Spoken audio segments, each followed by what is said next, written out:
And these are small increments. That way, by the time the water bill is due, I don't have to come up with $60. I already have it. Hi everybody, thanks for clicking on this video and welcome to my savings, budgeting, and YouTube journey. On this channel, I experiment with different budgeting styles, savings goals, and I share the strategies I learn as I go. So if that sounds interesting at all to you, please go ahead and click the like button and subscribe to follow my journey. Okay, today is our favorite day of the month. Well, one of two. Whatever. I always screw that up anyway. Today we are doing our pre-payday prep. So what I like to do on these days is I go into my employer's website. I find out how much my paycheck will be this upcoming Wednesday. And then I budget for what I would like that money to go to. I am a zero-based budgeter, which means that I account for every dollar. So whatever my paycheck is, I know where every dollar of that will go. So I save some, I spend some, and I save some more. So we're going to go ahead and do that budget today. So what I do every month, at the beginning of the month, I kind of estimate how much my income will be for the month. Of course, it's an estimate because I don't know with overtime and all those changes. So I do that estimate at the beginning of the month. So make sure you check out that February monthly budget. And I just work off of that because it just makes it easier to do the bi-weekly budgets as well. So let's get started. So this is the budget that I outlined for the month of February. So we are in this first paycheck. So I'll be paid on the 14th. So these are the bills that we have to pay. We have to pay everything from the 14th through the 27th with this paycheck. So I work on a paycheck A and B system, which means I kind of split up my expenses. So let me show you what that looks like. If you haven't seen my cheat sheet video, make sure you take a look at that as well. It shows you how I break this down. So this is a cheat sheet of all the monthly expenses that I have. This is why I break it up into A and B. So I pay the bills that are due within these dates with paycheck B and these dates here, 12, 13, 14, 15, and the 19th. I pay that with the first paycheck of the month. So first paycheck of the month pays all the bills that are due at the end of the month. Last paycheck of the month pays for all the bills that are going to be due at the beginning of the next month. So that's just another way for me to kind of break it down and even it out so that I'm not spending all of my money just on bills and I have room to pay some other things. So I've already outlined this. I always like to label the top of my sheets so that I can look back on them. I always look back on my budget to see, where I am, how I've progressed, which is very helpful. Like when you're feeling down on how much you're saving, it's very helpful. I always come back to it and find out I've saved a lot more than I ever thought was even possible. We estimated this pay period to be $1,400, and the total actually was, when I looked on my employer's website, the total actually was, wait, what was it? $1,542. So a lot more than we expected, which is always a good thing. I always like to estimate on the low end, and I do try to get overtime whenever I can. I will be trying to do more very soon. So, because paycheck to paycheck is too much. It's too much. So if you've seen my other pre-payday prep videos, I always like to start somewhere near the middle in this area just so that I can fan out and give you guys all of the details. So this is $1,542. I don't know why I sound like the princess and the frog put together right now, but let's just get this done. So $1,542, very happy about that. More than we estimated, which means that we can pay some more sinking funds and some more savings challenges. So $1,542 is what we're starting with. The first thing that I always take out is $175, and that's for my automatic savings account. So every time that I get paid, there is a total of $175 that comes right off the top before I even see it, before it even goes into my main checking account. It goes to these savings accounts. So we're going to subtract that first, and I'll show you exactly where that goes. $1,367, and I always pay myself first. That savings account one is for, here, I'll show you here. So 175 auto save. This is to show you guys the details. 100 goes into my emergency fund. $50 goes to my daughter's savings, and $25 goes to my car note account. If you haven't seen that video, make sure you take a look.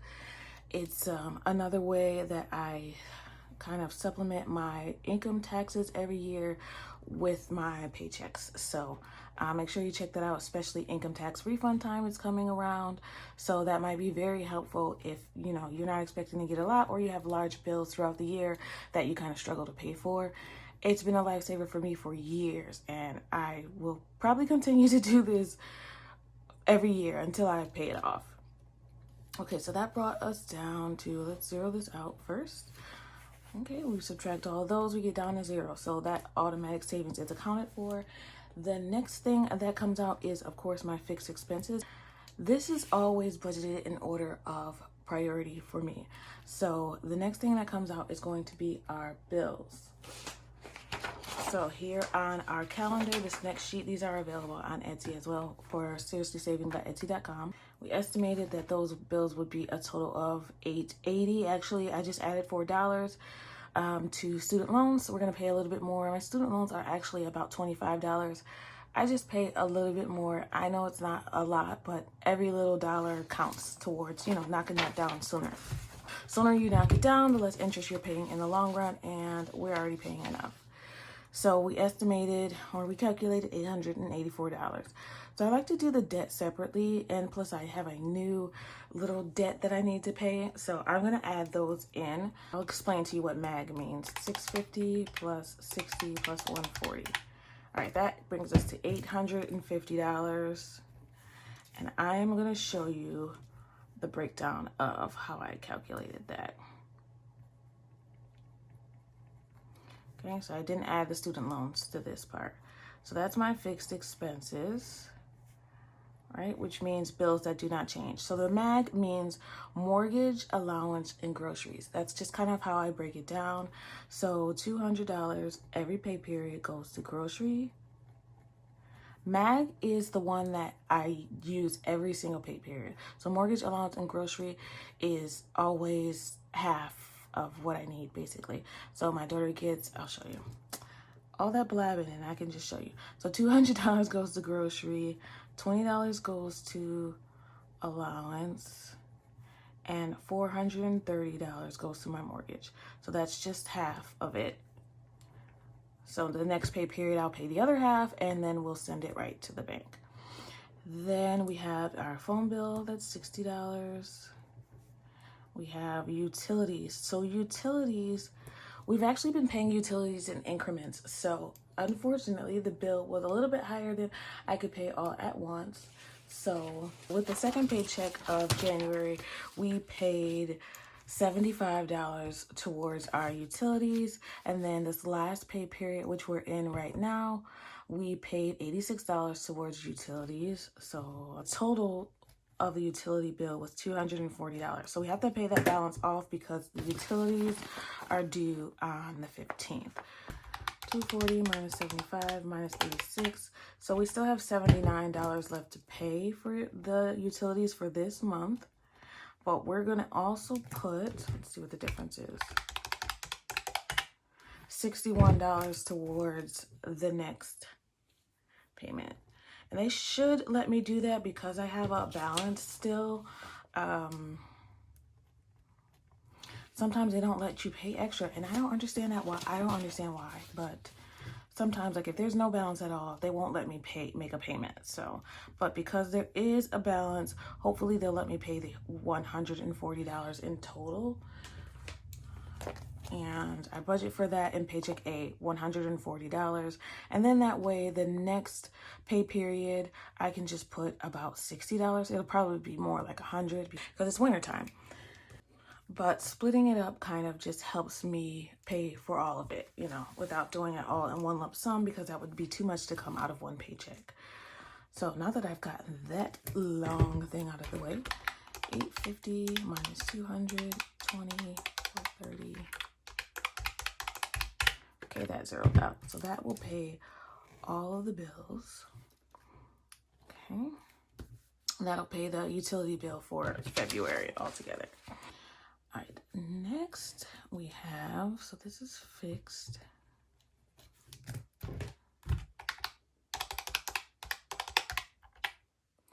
$517 We have 517 left. So the next thing that comes out is, for me, my always fund. My binders here, I keep cash, and these are my cash binders. I am a cash budgeter. A lot of the small things that I'm saving for small expenses throughout the year, I put in these binders here and I save it in cash. It's just another way for me to, you know, just visually see my savings. And also when I need these things, I have them right here.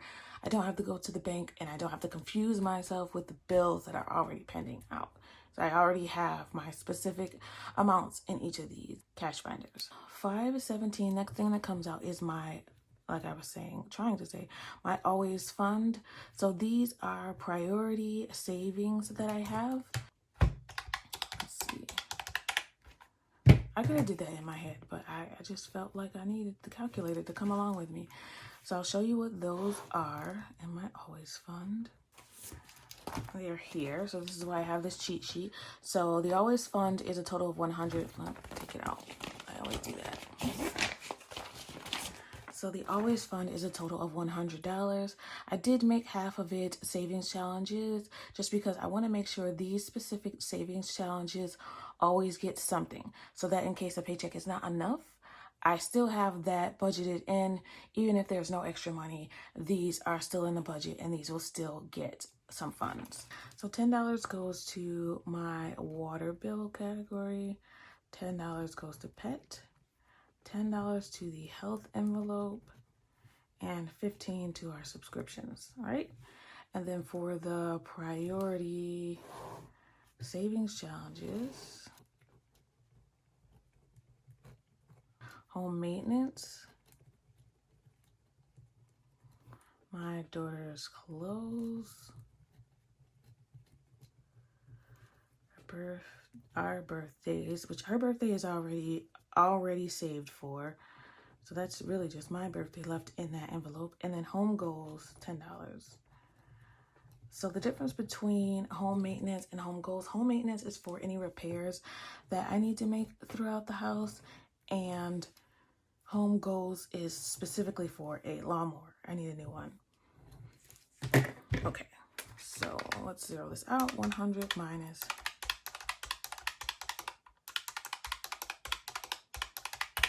okay, 0. And these are small increments, but they do add up.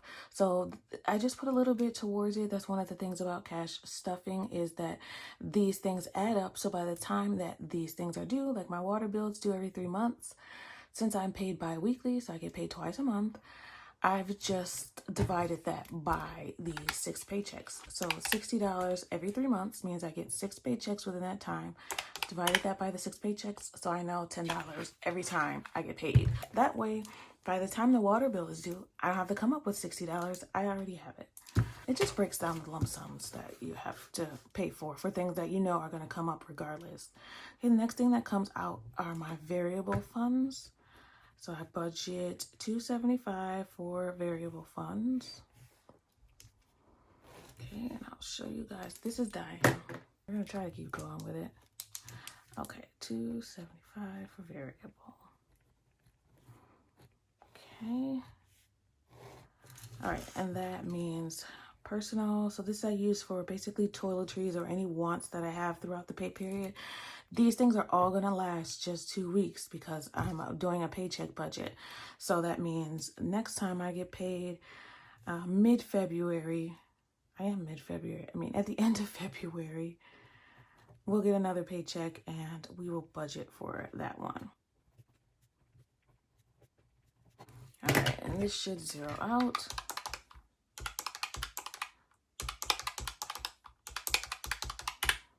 Okay, 0.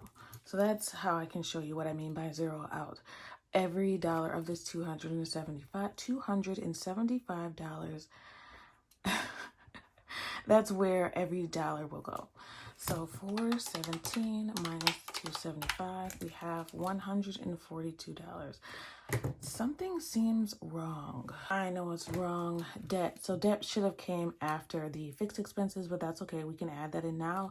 I know for debt, I'm going to be spending $51, and I'll show you where that's going to go specifically. $51 for debt.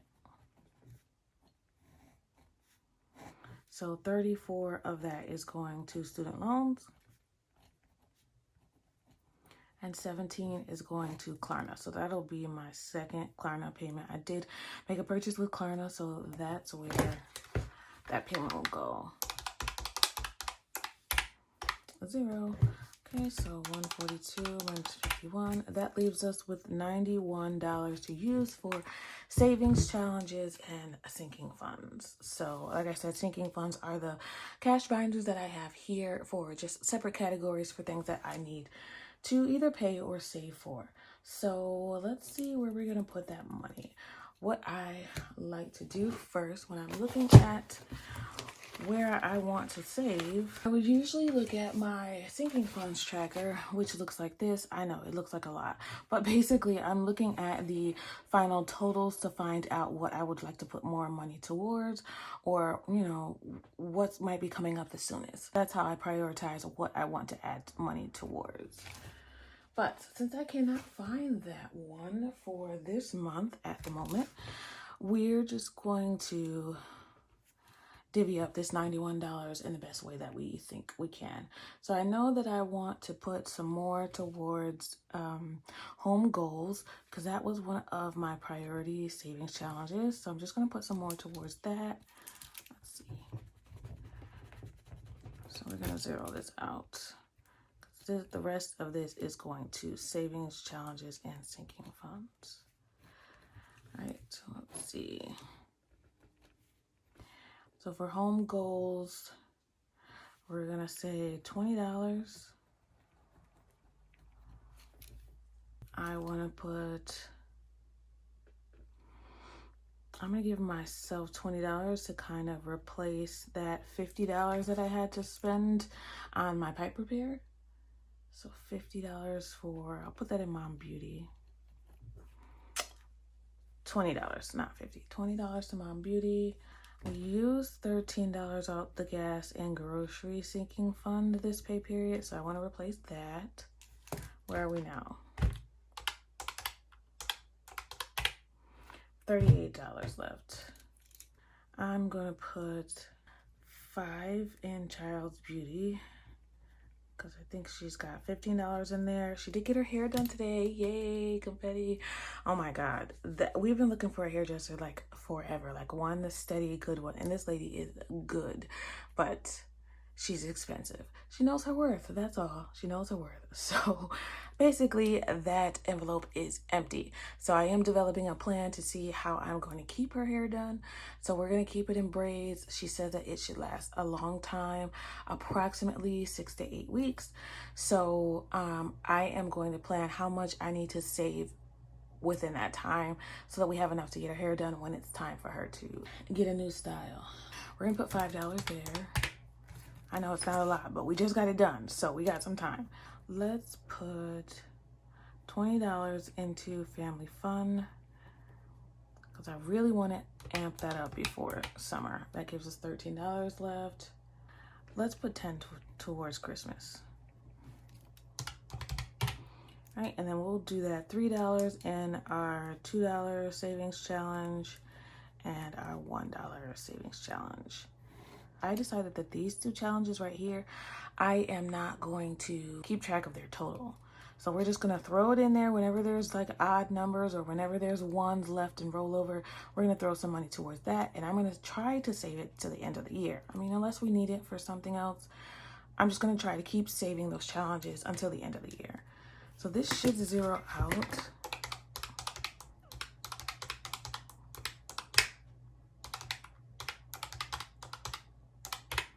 And it does. All right, and that is as simple as a zero-based budget is. I highly recommend watching that cheat sheet video. This thing is a lifesaver. I use it every time I do a monthly budget, and I use it every time I do a bi-weekly budget. So this is just my guide. So the day before payday, I go in and I fill out my budget sheet. So this is my budget worksheet. This is available on Etsy. I don't know what that is. It's just don't pay attention to that stain right there. So I will fill this out. And the reason that I have waited to do that to the night before payday is that sometimes I have money left over. So this pay period, you know, we've stuffed our wallet with all the cash. If there's any cash left in that on the night before payday, I want to make sure I either roll that over into the income, into this 1542, and then decide where that will go, or we'll put that into some more savings. So I try to save 3 times every pay period. I save automatically, so that's the first thing that comes off the top right here. Then I save here in our always funds and sinking funds and savings challenges. And then at the end of the pay period, if there's any rollover left, which we've been doing better at, a lot better at. So like last pay period, I think I had $90 left over. So that all went to savings, that was a record, I think. But so sometimes there's only $3 left, but whatever, it's still saving. Like I said, every dollar makes a difference. Last thing I like to do is just color code this. It just makes it a little bit easier when I do my closeout. So when I'm looking back at my budget to compare what I budgeted versus what I spent, actually, this is how I can look back and compare my expense tracker to the budget.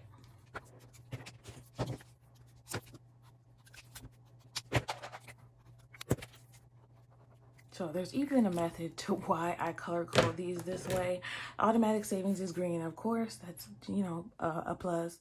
Red is fixed. Those are my bills right here. Always fund is orange because it's in an orange binder right here. Variable expenses, I always keep blue. So even the sticky note is blue. And then debt is yellow because that's important. I want to make sure I remember that. So I highlight that. And sinking funds and savings challenges. My daughter's estate sinking funds, her binder is pink. And I had a succulent challenge, which was like my first big challenge, which we finally finished. We saved $702.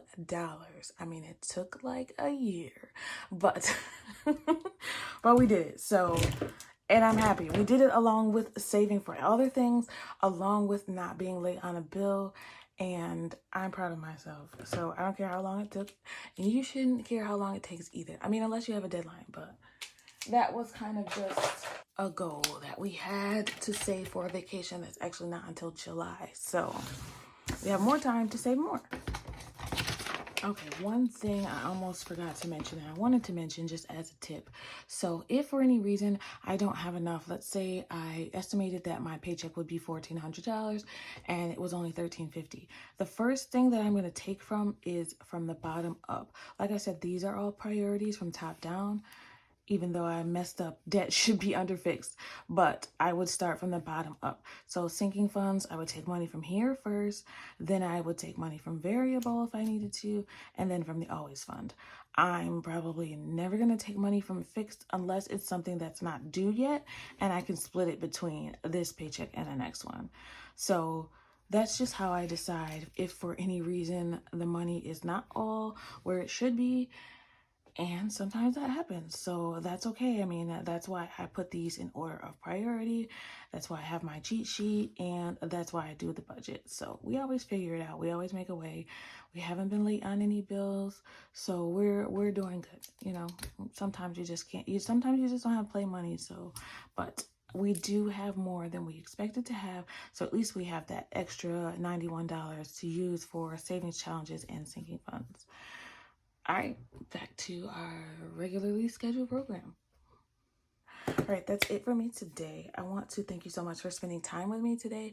Please, if you liked or enjoyed the video, please make sure you click that like button on the way out. Only takes a second. And if you enjoyed it even more than just the like button, make sure to subscribe and share with any family or friends that are having trouble kind of understanding how a budget works.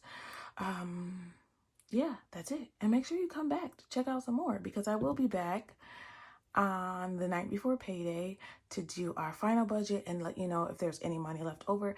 And that's the night we're going to close out January. So we got 3 paychecks in January, and I used a lot of sinking funds. I used a lot of sinking funds. So we're going to compare, you know, how much we saved, how much we spent. Yeah, I'm a little nervous about that one, but that's okay. Doesn't matter. We're going to get through it. All right. Thanks so much again. Happy savings, everybody. I want you to always remember it is about progression and not about perfection. Thanks for watching. Bye.